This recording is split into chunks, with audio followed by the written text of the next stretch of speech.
Hello বন্ধুরা, চারিদিকে পুজো পুজো পুজো পুজো গন্ধ এসে গেছে। কেনাকাটা তোমাদের হয়ে গেছে? আমার কিন্তু দুটো শাড়ি হয়ে গেছে অলরেডি অনলাইনে। একটা ত্রিপুরা একটা মেয়ের কাছ থেকে শাড়ি নিয়েছি, অনলাইনে বুকিং করেছি, আর একটা জেফার থেকে। জেফারের শাড়িটা তো খুব সুন্দর এসেছে, আর ত্রিপুরার মেয়েটার শাড়িটা এখনও আসেনি, কিন্তু জেফারকে আমার এত ভালো লাগে আর বলার মতো না। আমার খুব ভালো লাগে জেফারকে। আর জেপারের শাড়িটাও খুব ভালো এসেছে। গেলবারও একটা শাড়ি নিয়েছি জেপার থেকে, এবারও একটা শাড়ি নিয়েছি জেপার থেকে।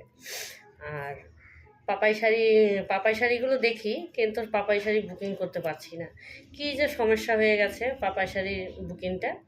উনি রিপ্লাই দিচ্ছে যে এই নাম্বারে বুকিং করো, কিন্তু আমি পারছি না। আমি কেমন মূর্খ জানি না, কিন্তু আমি পারছি না। কিন্তু ওদের শাড়িগুলো আমি চেষ্টা করব পাপাই শাড়ির থেকে একটা শাড়ি নিতে, মঙ্গলগিরি। ও একটা শাড়ি দেখাচ্ছিল মঙ্গলগিরি, ওর থেকে একটা মঙ্গলগিরি নেবো এরপরে পুজোর পরে। সবসময় তো দেখায়, কিন্তু ফোন করবো পাপাই শাড়ি ওখানে মেয়েটার কাছে। আমার আমার দুইটা মানুষকে ভালো লাগে, এক হলো অনলাইনে জেফার, আর একটা পাপাই শাড়ি যে মেয়েটা আছে। এই দুটো শাড়ি, দুটো মেয়েটাকেই আমার খুব ভালো লাগে। কেন ভালো লাগে জানি না, নিজের মেয়ের মতো না বোনের মতো। বোনের মতোই হবে, কারণ মেয়ের মতো হবে না, আমার মেয়ে এখনও ছোট। তারপরে বোনের মতোই ধরে রাখো, বোনেই ধরে রাখো। আমার খুব ভালো লাগে বোনের, মানে ওদের দুজনকে। তার কারণ জেফার থেকে নেই তো, প্রতি বছরই নেই, এবারও একটা নেওয়া হলো। এরপর পাপাই শাড়ির থেকে নেব।